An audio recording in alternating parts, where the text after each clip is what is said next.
Hoy vamos a hablar de algo que todos conocen: la fe. La fe la hemos escuchado por años. Hablamos de la gente de la fe, hablamos de la palabra de la fe, hablamos de que el que tiene fe, que ojalá que tuviéramos fe como un grano de mostaza. Pero el hombre ha estado confundido porque no nos han enseñado qué es la fe. Pastor, ¿y usted qué viene a traernos hoy? Les traigo una bomba linda de lo que es la fe, lo que es la verdadera fe. Porque hay muchas fe, muchas clases de fe, perdón. Voy a leer aquí algo que dice el diccionario corriente. El diccionario corriente habla de la fe, pero no habla del don de la fe. Cuando leímos el versículo dice: por gracia sois salvos por medio de la fe, y no de vosotros, pues es un don de Dios. Entonces la verdadera fe es un don de Dios. No es algo de nosotros, sino que es de Dios. Bueno, el diccionario dice así, dice: la fe es la creencia en una religión. Por eso dicen: ¿de qué fe eres? No, soy de la fe católica, soy de la fe musulmana. La fe también es lo que esa religión puede hacer por nosotros, por la persona. El diccionario también dice: la fe es creer en un Dios, creer que ese Dios puede hacer muchas cosas por nosotros. Otra definición es la fe en sí mismo. O sea, es la creencia de que el hombre puede hacer algo por sus propias fuerzas.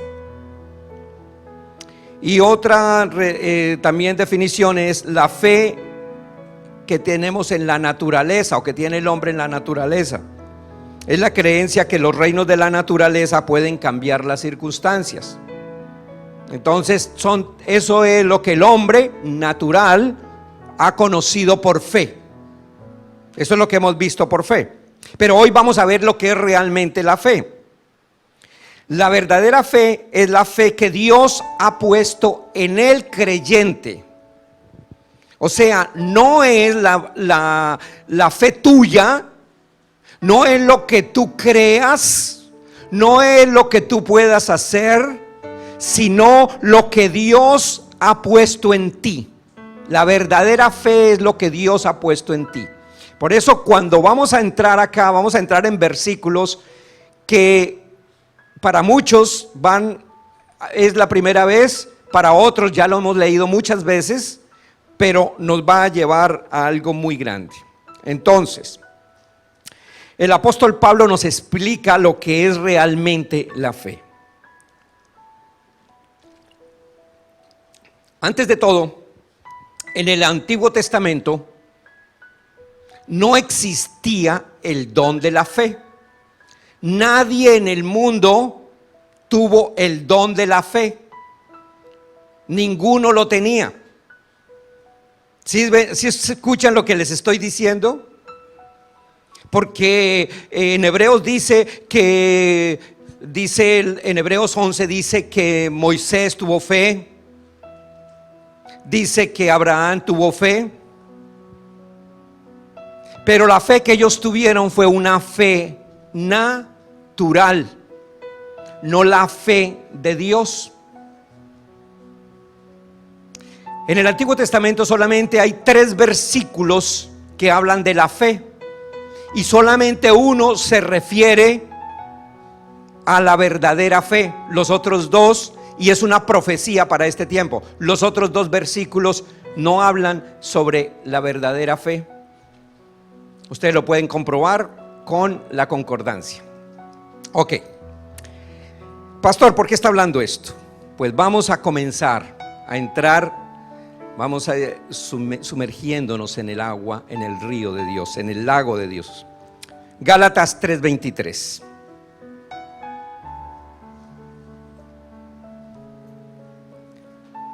Mire cómo dice: pero antes que viniese la fe, estábamos confinados bajo la ley, encerrados para aquella fe que iba a ser revelada. Vuelvo a leer este versículo. Antes que viniese la fe. ¿Qué quiere decir antes que viniese la fe? Antes que llegara Francisco, antes que llegara Roberto, estábamos aquí solos. Pero cuando llegó Roberto, ya todo cambió. Antes que viniese la fe, no teníamos fe. ¿Sí ven lo que dice? No la teníamos. ¿En qué estábamos? Dice, estábamos confinados bajo la ley. ¿Qué es la palabra confinado? Confinado quiere decir que está en una cárcel, que está en un calabozo, que no conoce nada, que está deseoso de salir libre de esa cárcel. Pero como no hay fe, entonces estábamos en la cárcel. Ahora, ¿qué pasó con la fe cuando el Señor nos la entregó? Fuimos libres, y por eso el apóstol Pablo dice en Hebreos 11 que ellos no pudieron conocer lo que nosotros conocemos. Los antiguos no supieron, ni Salomón con toda la sabiduría humana pudo saber lo que tú sabes ahora, o lo que vas a saber en este momento, porque está en la palabra.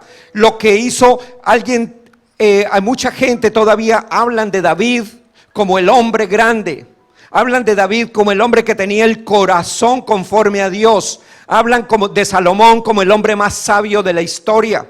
Pero no hemos comprendido ni entendido que ellos estaban viviendo bajo una fe natural.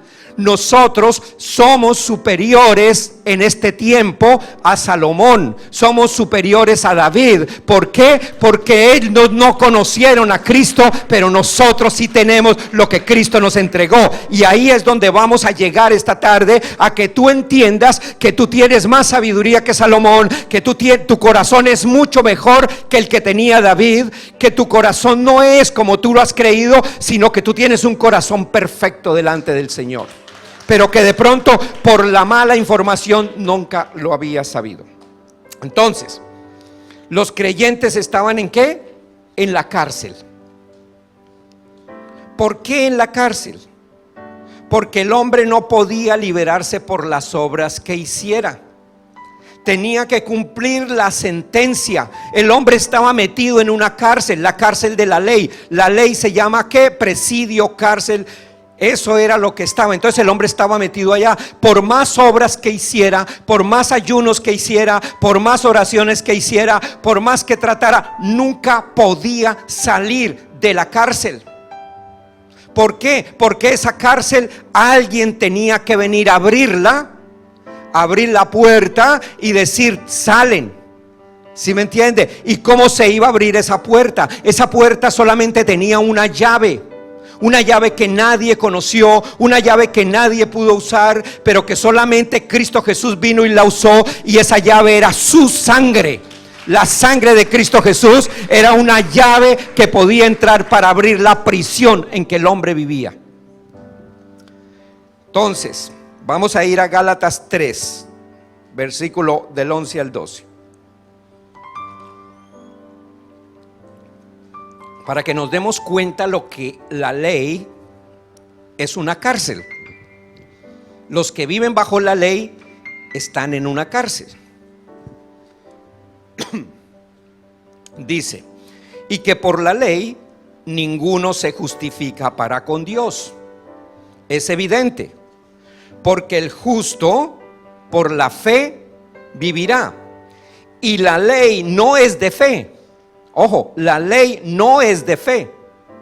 O sea, todos los que vivían bajo la ley, todos los que vivieron antes de la muerte de Cristo Jesús, todos los que vivieron antes de la cruz, estaban en la ley.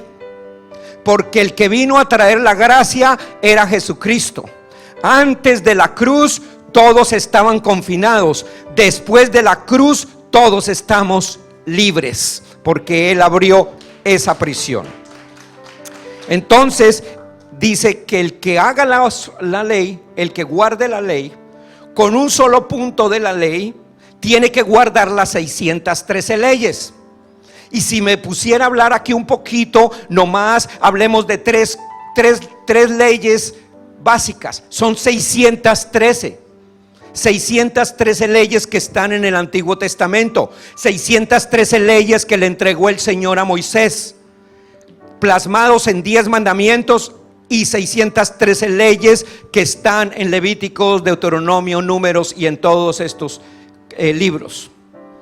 ¿Cuáles fueron esas 613 leyes? Vamos a hablar de 2 o 3 rápidamente. Una: toda mujer que usara ropa de hombre, maldito será. O toda mujer que use toda mujer que use ropa de hombre, o todo hombre que use ropa de mujer. Esa es una ley. ¿Eso lo vemos hoy en día? Lo vemos en muchos lugares. Otra ley: todo hombre tiene que ayunar durante muy largos periodos de tiempo para poder alcanzar la gloria de Dios. Eso es ley, eso estaba en la ley. Otra ley: tiene el hombre que abstenerse de alimentos, no comer cerdo. ¿Qué más era otra cosa que no se podía comer? Ustedes han leído Deuteronomio, donde dice que no se podía comer cerdo, que los animales del mar tenían que ser solamente de escamas, perdón. O sea, ahí no habían los camarones, los que les gusta tanto los camarones. Si estás en ley, entonces, si tú guardas uno de esos puntos de la ley, que no tenías que comer carne en ciertas ocasiones, si guardas un punto de la ley, tienes que guardar las 613 leyes. ¿Habrá alguno que las guarde? Ok, pero seguimos rápidamente. Gálatas 3:10. Para los que dependen de la ley.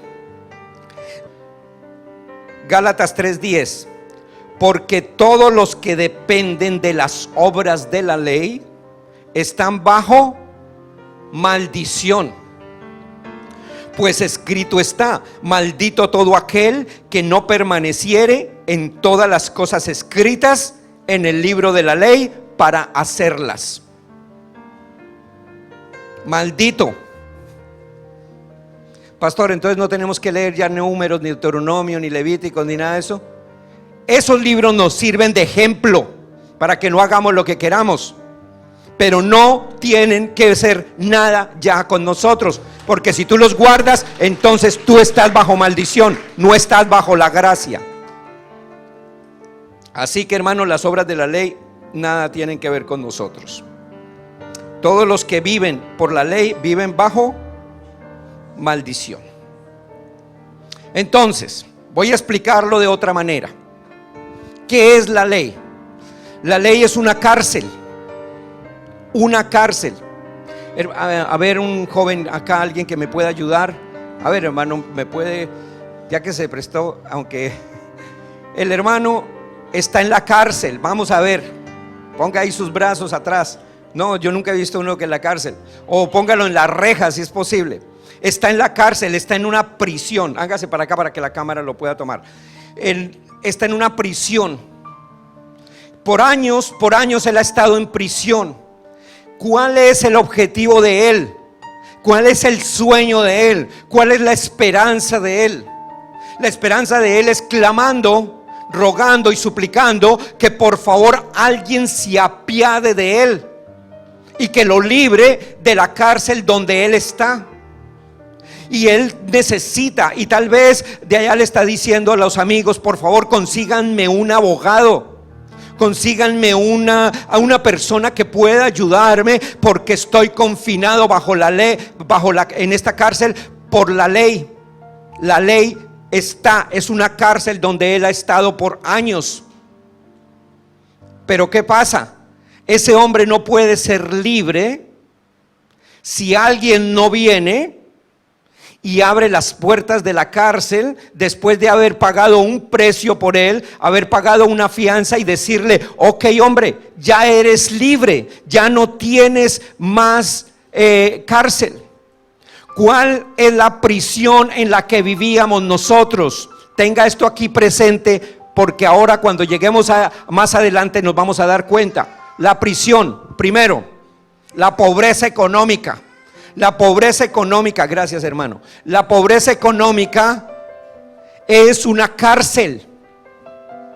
Es una cárcel. Si tú no tienes con qué llevar a tu hijo al médico y se te muere tu hijo, si tú no tienes con qué darle comida a tu hijo y se te muere tu hijo de hambre, es una cárcel. Es una cárcel cuando en las mañanas tú te levantas y no tienes con qué pagar el bill. Es una cárcel cuando tú no tienes con qué pagar la renta. Es una cárcel cuando tienes que estar encerrado y no puedes ni siquiera salir porque no tienes dinero para poder salir y tienes que estar en una cárcel. Una enfermedad es una cárcel en la que tú estás. Los celos son una cárcel porque estás con celos. Mire, una persona celosa no puede vivir feliz. Una persona celosa está aprisionada, ¿dónde estará? ¿Qué estará haciendo? ¿Con quién está? Todo es son unos barrotes. ¿Cuántas cosas hay de cárcel para los hombres? Pero el Señor vino y nos sacó de esa cárcel. Nos libró de esa cárcel. El Señor nos sacó de la cárcel. Yo no sé si todavía hay muchos que están en la cárcel, pero mire hermanos cómo lo fácil que es esto. Hay personas que el Señor les abrió la cárcel, pero como no sabían que la puerta estaba abierta, nunca supieron que la puerta estaba abierta, pasaban por un lado y miraban la puerta y dicen: eso es una trampa. Eso es una trampa del diablo. Yo no creo que eso esté abierto. Eso es una trampa del diablo. Y viven así porque nadie les ha enseñado. Hoy yo te quiero enseñar de que la puerta el Señor la abrió en la cruz del Calvario, que no es ninguna trampa del diablo, que Él te llamó a libertad, que todo te es lícito, pero no todo te conviene, que no hay condenación para los que están en Cristo Jesús. La puerta ya se abrió. Ahora cuando tú veas la puerta abierta, tienes que salir por esa puerta y declarar que tú eres sano, libre, puro, perfecto, santo delante de Dios, porque Él ya te abrió la puerta.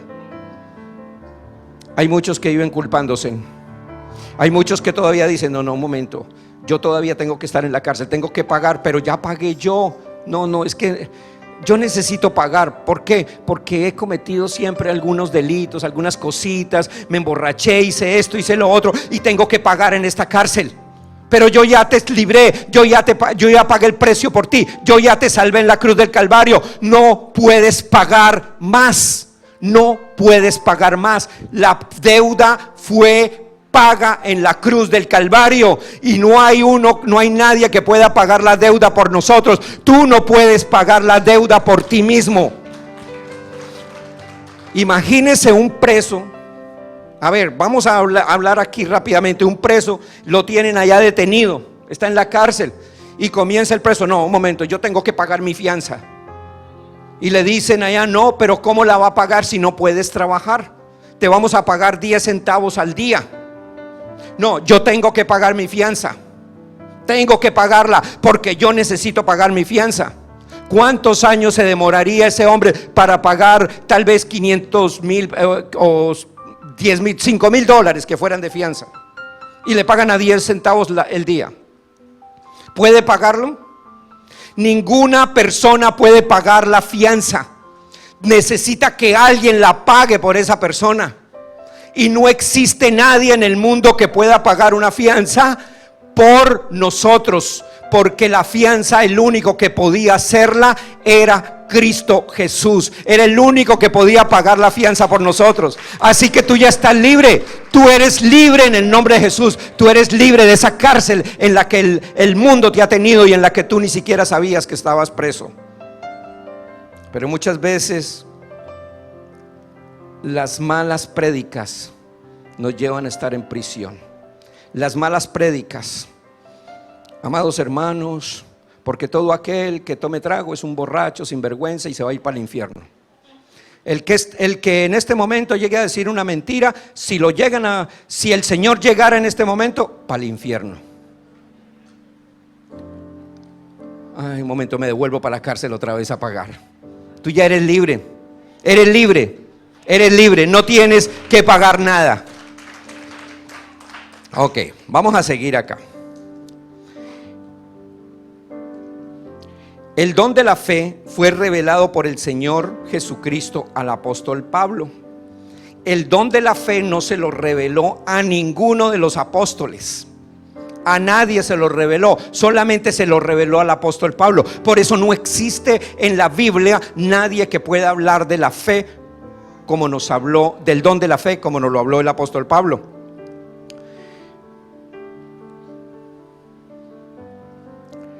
La mayoría, si ustedes leen los otros libros, si ustedes leen los libros de los otros apóstoles, ustedes se van a dar cuenta que ellos dicen en sus libros, Juan, Santiago, por vuestra fe, ellos en todos los libros dicen, porque si tú tienes fe, tú eres grande, tú te salvas por vuestra fe. Tú te salvas por vuestra fe. Ellos están hablando de la fe antes de la muerte de Cristo, pero no hablan de la fe después de la muerte y resurrección de Jesucristo. Porque el don es un regalo de Dios, no es algo que nosotros podemos obtener en nuestros propios medios, porque nada podemos hacer nosotros para pagar el precio. Vamos a ir a Efesios 4:8.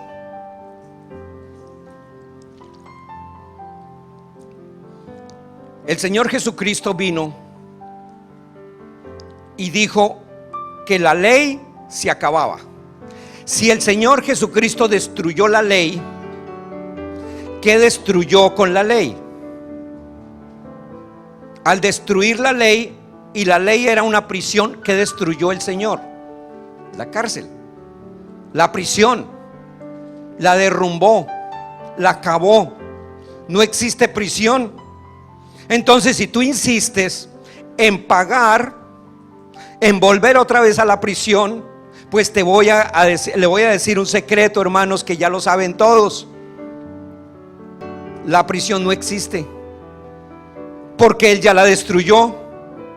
Si el día que declararon no sé cómo se llamaba la cárcel acá de San Francisco, la de Alcatraz, el día que los Estados Unidos declararon que Alcatraz era una isla para turismo y se acabó la prisión de Alcatraz, nadie puede llegar allá y decir, no, es que yo quiero venir para la prisión de Alcatraz.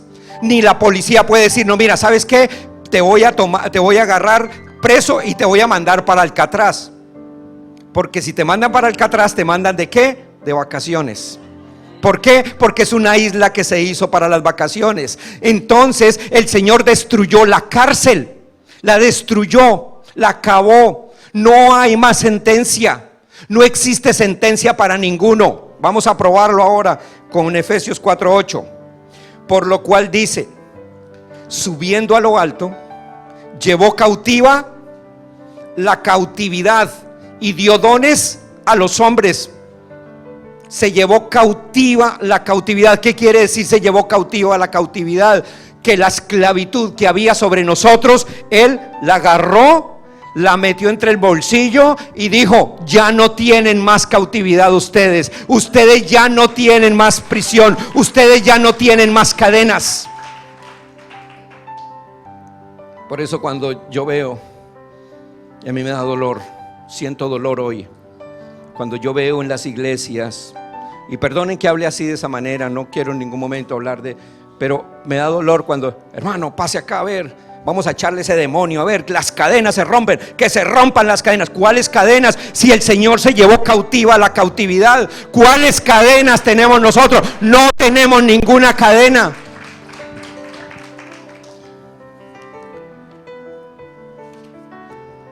Cristo nos libró de la cárcel de la ley, hermanos, y nos regaló dones, nos dio dones.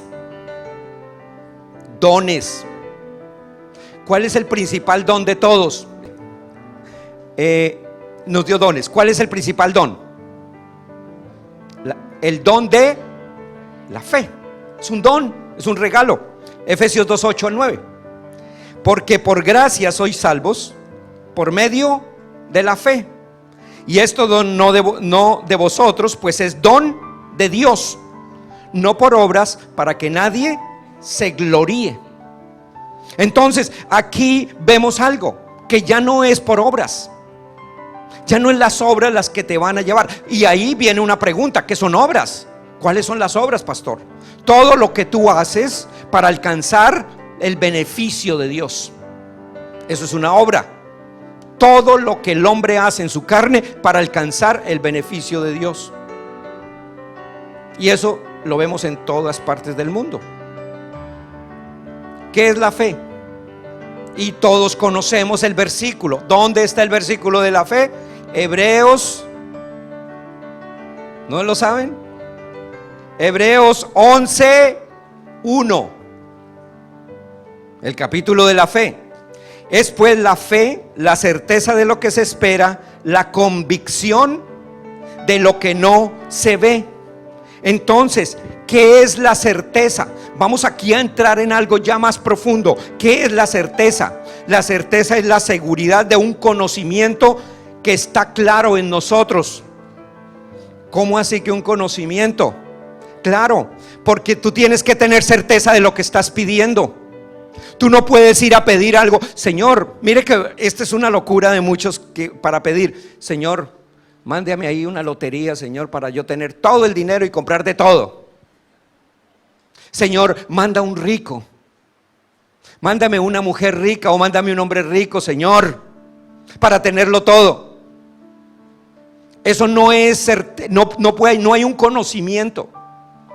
Nosotros tenemos que tener el conocimiento de lo que vamos a pedir, y el conocimiento de lo que vamos a pedir solamente lo tenemos por medio de la palabra de Dios. Si tú no conoces la palabra de Dios, tú no puedes pedir. Aunque tú pidas, no lo vas a recibir. ¿Por qué? Porque no hay un conocimiento. Solamente la certeza del conocimiento es la que te va a llevar a abrir las ventanas de los cielos para ti, lo que ya el Señor te entregó. Entonces dice, y convicción es tener la seguridad que es un regalo de Dios. ¿Por qué tiene que tener la convicción que es un regalo de Dios? Porque nadie puede darnos nada. Pastor, ore por mí, a ver.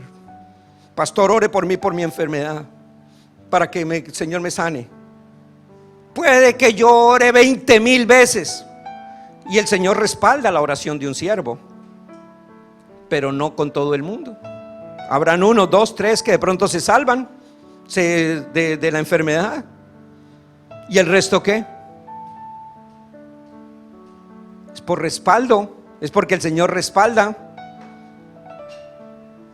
pero no es porque Dios ya nos entregó a nosotros. Si tú tienes la convicción, tú sabes que el Señor ya te sanó en la cruz del Calvario, y tú tienes que declararlo, tienes que confesarlo. Ok, vamos a la salvación para poder entender esto. Porque por gracia sois salvos por medio de la fe. O sea, ¿por qué por medio de la fe?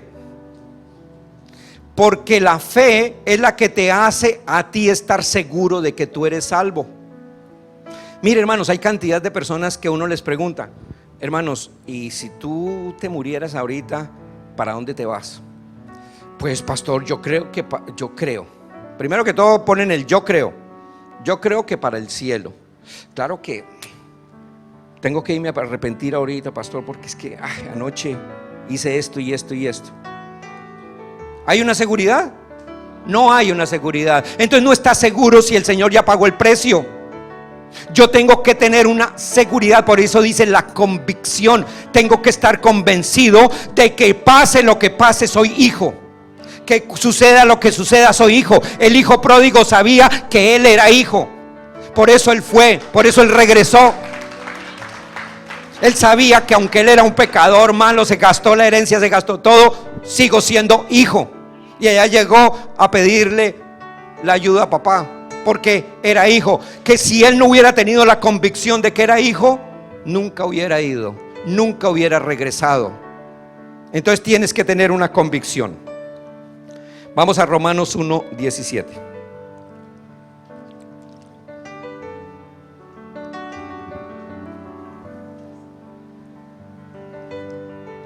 El conocimiento que tú tienes que tener, hermanos, es el conocimiento de la muerte y la resurrección de Jesucristo. Lo que hizo Cristo Jesús en la cruz del Calvario. El mundo no sabe eso, por eso para el mundo es locura. Todos creemos que la fe es arrodillarnos ante un Dios y dice: ay, Señor, tan lindo que es. Los musulmanes hacen lo mismo, las religiones del mundo hacen lo mismo. El conocimiento que nosotros tenemos que tener es: ¿quién es Jesucristo? ¿Qué fue lo que hizo Jesucristo? ¿Y por qué somos hijos de Jesucristo? Cuando yo llego a ese conocimiento de la verdad, es cuando yo comienzo a ser libre y las cadenas se caen. Entonces vamos a Romanos 1:17.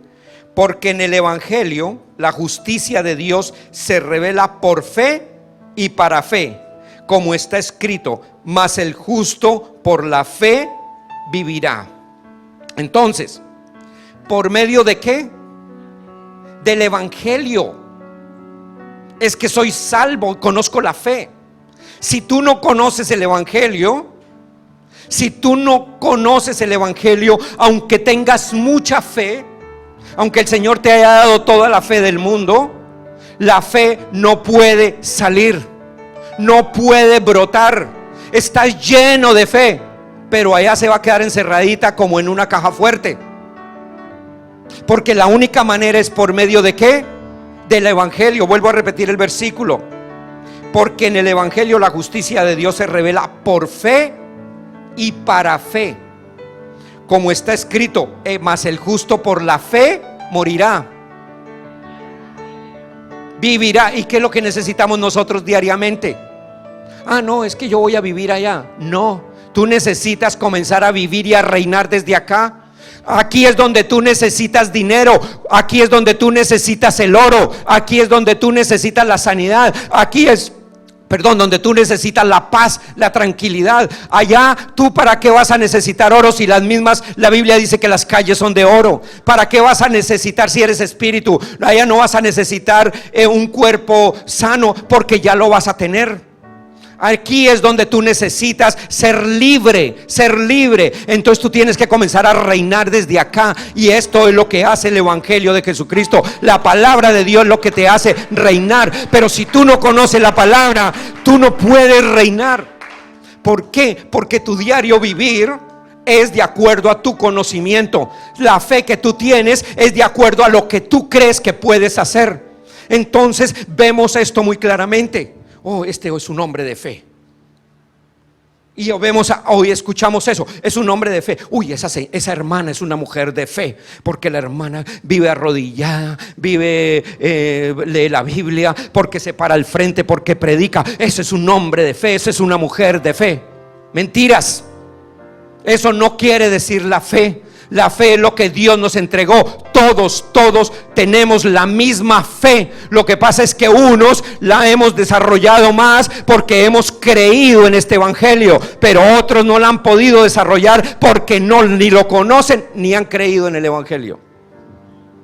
¿Sí me entendieron? Los veo en silencio. ¿O es el calor?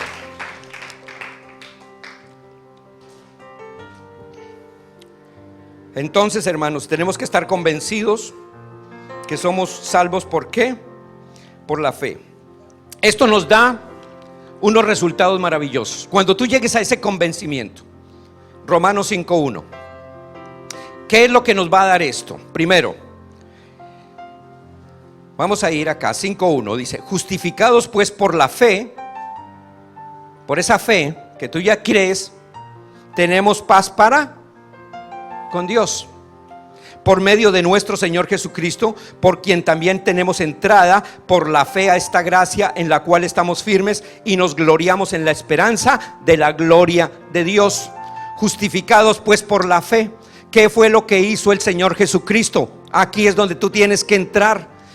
¿Por qué? Porque a la gracia no han entrado. Desafortunadamente, como nunca nos predicaron el Evangelio de Pablo, nunca podíamos entrar a la gracia, a ese regalo de Dios. Entonces estábamos confinados en la cárcel, en la ley. El Señor abrió la cárcel de la ley y se llevó esa cárcel, la destruyó, pero quedamos como en bancarrota, quedamos como en globitos, como que ¿y yo qué hago acá? Y quedamos cristianos, sí, salvos, llenos de muchas cosas, como hemos estado por años. Entonces luchando y peleando día a día. Hermano, vengo a la iglesia a ver si me saca el demonio, vengo a la iglesia a ver si me sano, vengo a la iglesia esto, Señor, y es una pelea y duras ahí y andas en un círculo, pero el Señor, a cambio de esa cárcel, construyó. Ahora viene el ejemplo otra vez de Alcatraz. Mire cómo el Señor me lo entregó. Construyó algo que se llama la gracia. La gracia es el centro de las vacaciones, es el centro de recreo, es el reinar en vida, es donde está la sanidad, es donde están los milagros, es donde está el poder de Dios. Eso se llama la gracia. Entonces aquí en este versículo nos dice, vuelvo a repetirlo: justificados pues por la fe tenemos paz para con Dios por medio de nuestro Señor Jesucristo, por quien también tenemos entrada por la fe a esta gracia, en la cual estamos firmes y nos gloriamos en la esperanza de la gloria de Dios. Entonces, si tú llegas a entrar a esa gracia, estás en la gloria de Dios. Si tú crees hoy en la palabra de Dios, si tú crees en el evangelio, a medida que yo les voy dando el conocimiento de la palabra de Dios, tú vas entrando a otra gloria. Como yo, cuando comencé a recibir el conocimiento, estaba atrás. Sí, había sido libre de la cárcel, el Señor había abierto la cárcel, pero yo estaba todavía como preso. Estaba detenido, como que no podía entender cómo es esto. Sí, voy a ir a hacer un ayuno largo, a ver si el Señor me sana. A ver, Señor, deme un dinerito que necesito para esto. 1000 cosas tenía yo que hacer, porque no sabía que había un regalo para mí que se llamaba la gracia, que estaba allá. Y ahora que yo entré a esa gracia, es cuando yo veo que mi cuerpo fue sano, que estoy económicamente millonario, que soy próspero, que tengo sabiduría, que soy bendecido con toda bendición, que no me importa lo que la gente hable de mí. Pastor, ¿y entonces qué hace aquí? Enseñando lo que ya el Señor me entregó. Y no es por arrogancia, sino porque es un mandato de Dios, porque Dios primero tiene que hacerlo con uno para que uno lo enseñe a los otros. ¿Por qué el Señor me llevó a esa enfermedad tan dura? ¿Ustedes no se han puesto a pensar? ¿Por qué tuvo que el pastor durar 2 años muriéndose? Y hasta allá, cuando estaba en el hospital, me mandaron decir: no, pastor, es que tuvimos un sueño de que lo estaban velando. Y pues bueno, ya yo creo que, pastor, ya llegó su hora. Mira a ver si de pronto, a ver a quién va a dejar en la iglesia de pastor. ¿Y cuántas cosas hablaron de mí? No, es que el pastor está en pecado y por eso fue que está enfermo. Yo no sabía por qué, pero era porque el Señor me estaba enseñando algo muy grande. Ahora tienes que enseñar lo que yo ya hice contigo. Ahora enséñaselo a ellos, para que ellos también puedan obtener esa gracia que yo te entregué un día. Es el regalo de Dios. Tienes que tenerlo, hermano. Ok. Vamos a 2 Corintios 4:13.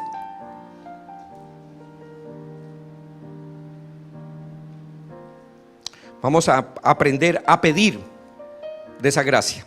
O a pedir no, sino a conocer. 2 Corintios 4:13. Dice: pero teniendo el mismo espíritu de fe. ¿Espíritu de qué? Conforme a lo que está escrito. ¿Dónde está escrito? Allá en el libro de Obama, que nos dio ¿cómo se llama? El Obamacare. En la visa. No, en la palabra de Dios dice: teniendo el mismo espíritu de fe, conforme a lo que está escrito, creí, por lo cual hablé. Nosotros también creemos, por lo cual también hablamos. Entonces, cuando tú llegas a conocer esto, tú comienzas a pedirle al Señor de acuerdo a la santa voluntad de Él, porque aquí está su voluntad. Y la Biblia dice que si nosotros pedimos de acuerdo a su voluntad, todo nos será hecho. Entonces tú te alineas, como cuando hay un eclipse, esos de que un eclipse total de luna, que la luna no deja ver al sol y tú ves, lo único que ves es la luna. Entonces están los tres alineados. Entonces hay una alineación entre tú, Dios y la carne, la maldad, el pecado, lo inmundo. Entonces Dios se pone en el medio y tú miras y tú no puedes ver la maldad, porque lo único que vas a ver es a Dios, porque Dios va a opacar lo malo. Cuando tú estás en línea con Dios y todo lo que tú le pidas al Señor te lo va a conceder. ¿Por qué? Porque lo pides de acuerdo a su santa voluntad. No sé si captaron ese pedacito, pero eso es poderoso, hermanos, para que podamos entender y lograr cosas que tal vez tú nunca habías tenido en tu vida. Hay cosas que tú has anhelado y soñado y nunca las has podido tener. Búscalas en la palabra y el Señor te las va a dar, pero que esté alineado con la palabra del Señor. Ok. Ahora viene una pregunta: ¿es de todas las personas la fe? Segunda de Tesalonicenses capítulo 3 versículo 1 y 2.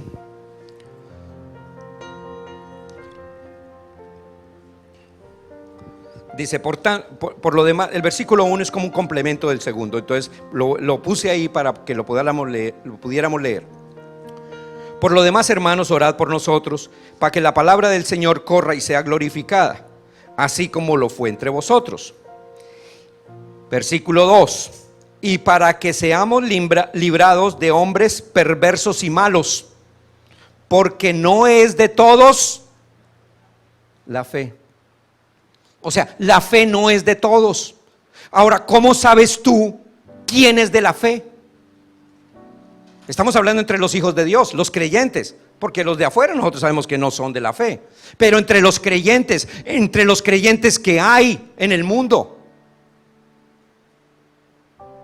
mormones, testigos de Jehová, bautistas, pentecostales, católicos, apostólicos y romanos, todos los que creen en Cristo, todos los que creen en la Biblia, en el Evangelio, ¿cuáles son de la fe? Porque esa es una pregunta, ¿no? A mí se me aparece acá un mormón y me dice, yo soy de la fe. ¿Y cómo le puedo yo probar a él que no es de la fe? ¿Puedo probárselo? Yo le puedo llevar un poco de versículos y él llega y me da la vuelta. Y su fe es poderosa para los de él. Tú vas y le enseñas a una persona y le dices, muéstrame tu fe. A ver, solamente porque tú lo dices. ¿Cómo probamos nosotros los que no son de fe?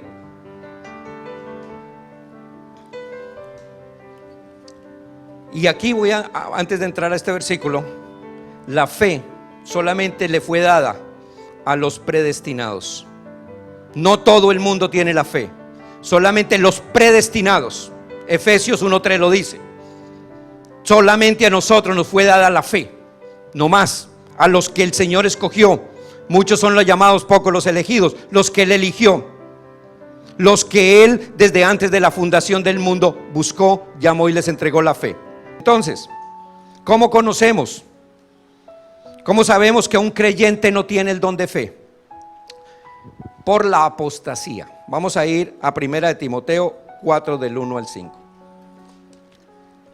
Pero estoy un poquitico largo en este tema. Voy a cortarlo para que no, porque me dijeron que estoy dando los temas muy largos y que los estoy aburriendo.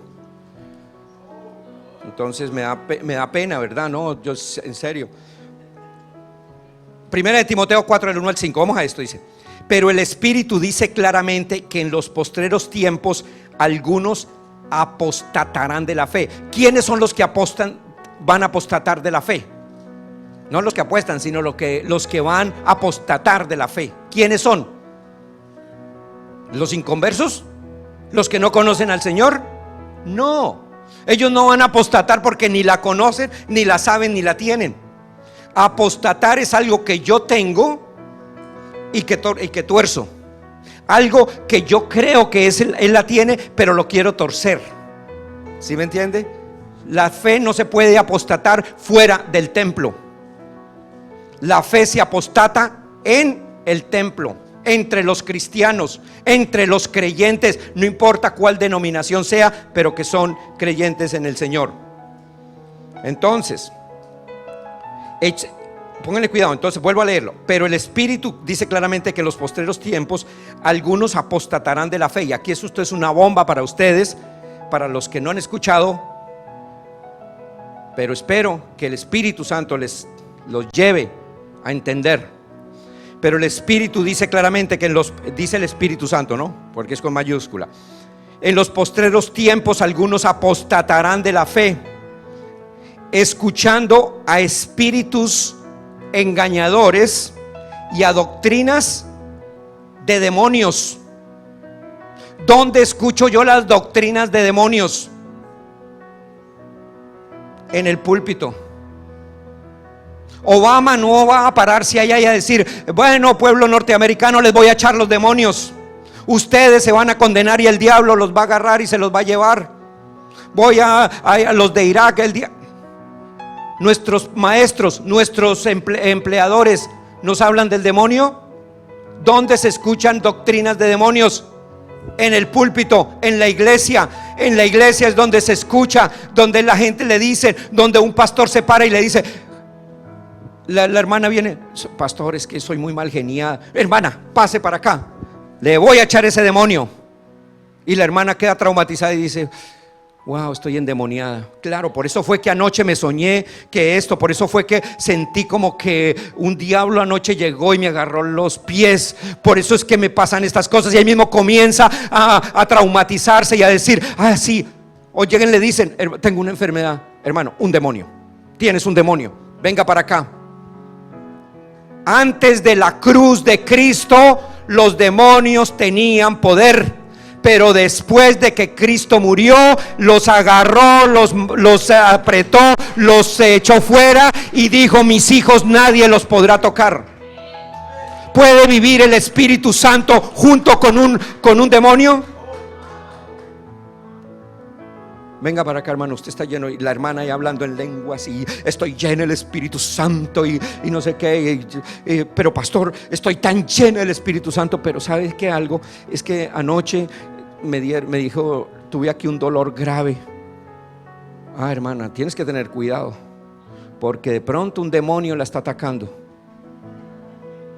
¿Tiene sentido eso? ¿Tiene sentido? O sea, tenemos que ser sensatos, no dejarnos llevar por doctrinas falsas que tienen cautería. Bueno, sigo acá. Dice: por la hipocresía de mentirosos, que teniendo cauterizada la conciencia, prohibirán primero casarse. ¿Quiénes prohíben casarse? ¿En qué doctrina prohíben casarse? Y mandarán abstenerse de alimentos que Dios creó, para que con acción de gracias participen de ellos los creyentes y los que han conocido la verdad. ¿Dónde nos prohíben comer carne en ciertos días?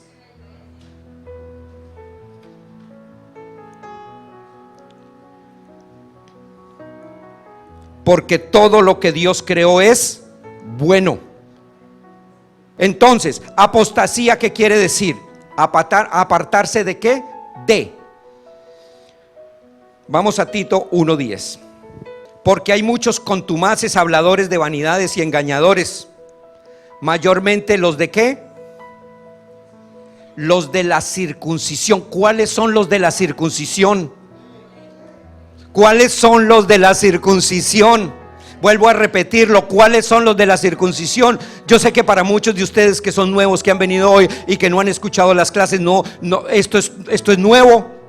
Pero los de la circuncisión eran todos los que hablaban de la ley, los judaizantes. Por eso cuando yo les enseño Gálatas, los que no han escuchado esto, váyanse ahora a su casa, abran Gálatas capítulo 1 y capítulo 2, léanlo perfectamente y ahí se van a dar cuenta y van a decir: wow, yo nunca había leído esto. Y si lo habías leído, pero lo habías pasado. Pero hoy el Señor te abre el entendimiento para que esos capítulos de la Biblia los puedas entender y comprender. Entonces, mayormente los de la circuncisión, a los cuales es preciso tapar ¿la qué? La boca, que trastornan casas enteras, enseñando por ganancia deshonesta lo que no conviene. Segunda de Corintios, bien importante este capítulo. Examinaos a vosotros mismos si estáis en la fe. Ojo, examinaos a vosotros mismos si estáis en la fe. Segunda de Corintios 13:5. Examinaos a vosotros mismos si estáis en la fe. Examinaos. Mire cómo dice el apóstol Pablo. O sea, tenemos que examinarnos.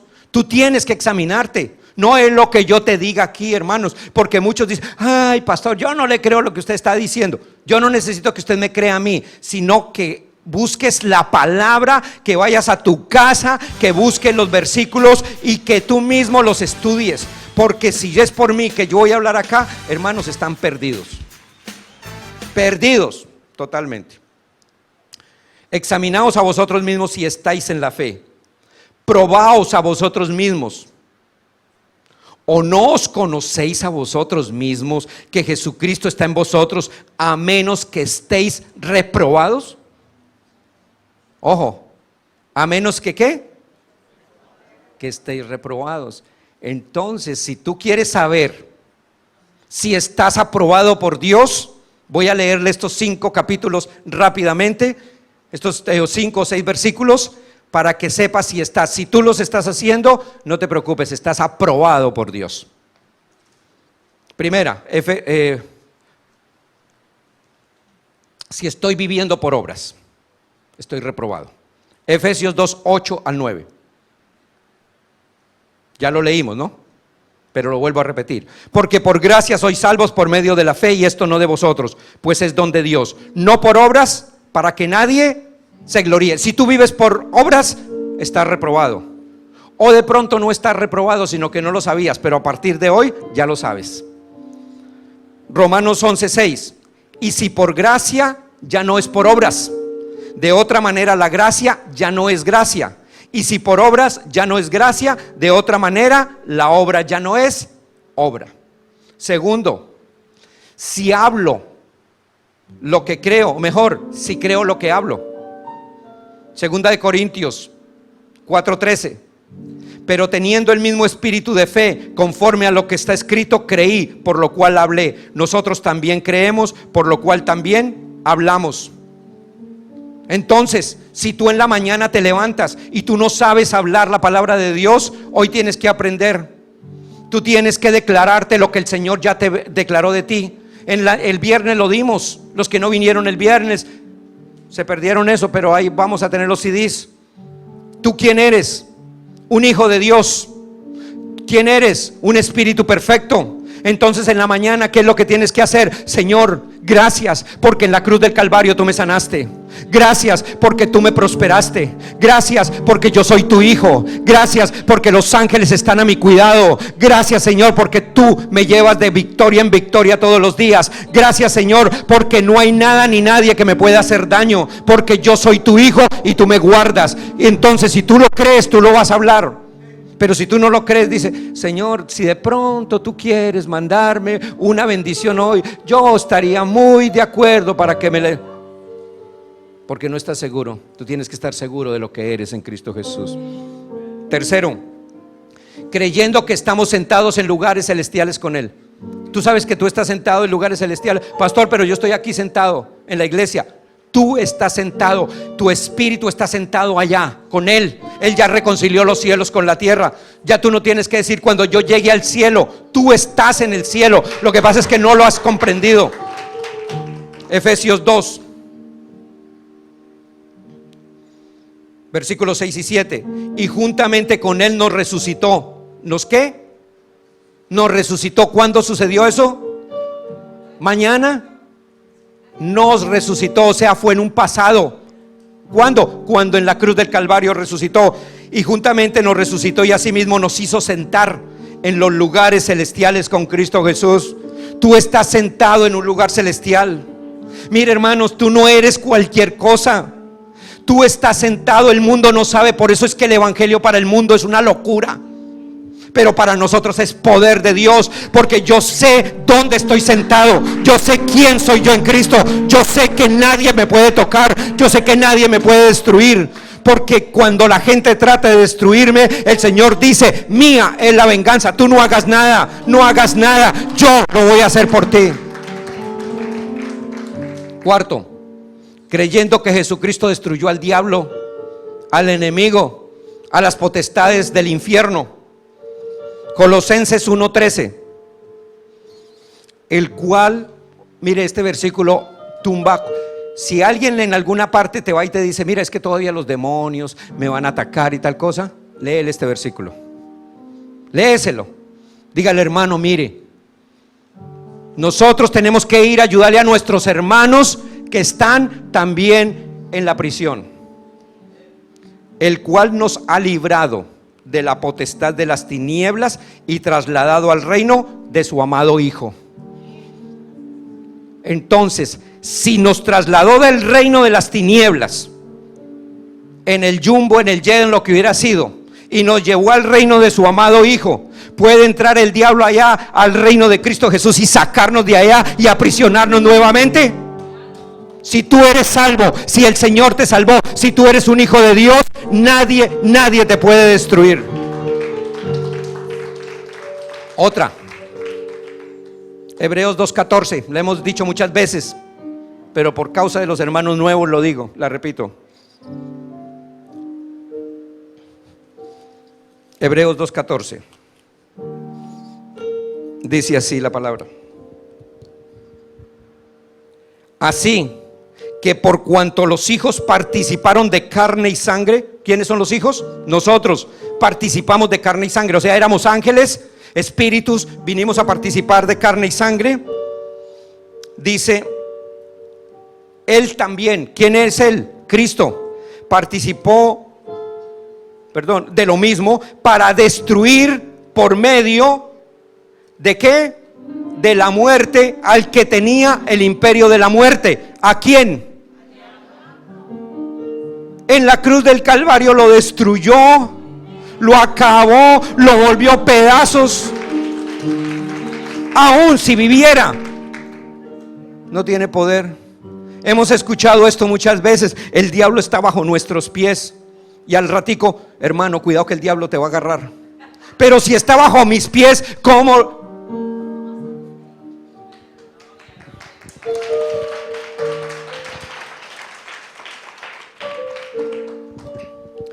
Perdón, hermano, ya voy a terminar. Discúlpeme, por favor. Quinto, cuando tú sabes que con una sola ofrenda te hizo perfecto. Tú no eres imperfecto, tú eres un hijo. Y los otros, no se preocupe por ellos, no te preocupes por ellos, preocúpate por ti mismo. ¿Quién eres tú? Porque hay veces que estamos más preocupados por los de afuera. Estamos más preocupados por el... Bueno, y si el diablo agarró a ese, pues que lo agarre a él, mientras que a ti no te agarre, no te preocupes. Hebreos 10:14, porque con una sola ofrenda hizo perfectos para siempre a los santificados. Una sola ofrenda. Allá en la cruz del Calvario hizo una sola ofrenda. ¿Y qué te hizo a ti?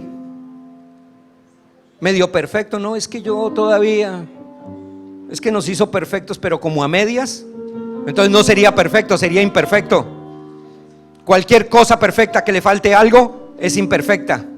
¿No se acuerdan de esos vestidos, esa ropa que venden en realización?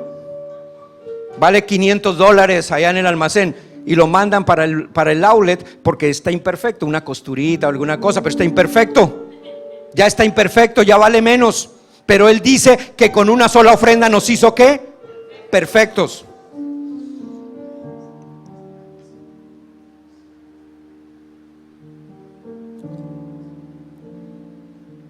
Hermanos, no voy a seguir más porque tengo mucho más para darles. Pero tú tienes que entender hoy que el Señor te dio el don de la fe. Que tú tienes el don de la fe. Y que si tú no lo tienes, ahora pruébate a ti mismo. Tú tienes que probarte a ti mismo. Si todas estas cosas que les leí, tú las crees, estás aprobado. Pero si no las crees, tienes que comenzar a repetir el curso. Y el Espíritu Santo te lo va a enseñar. Él te lo va a enseñar. Vamos a ponernos de pie.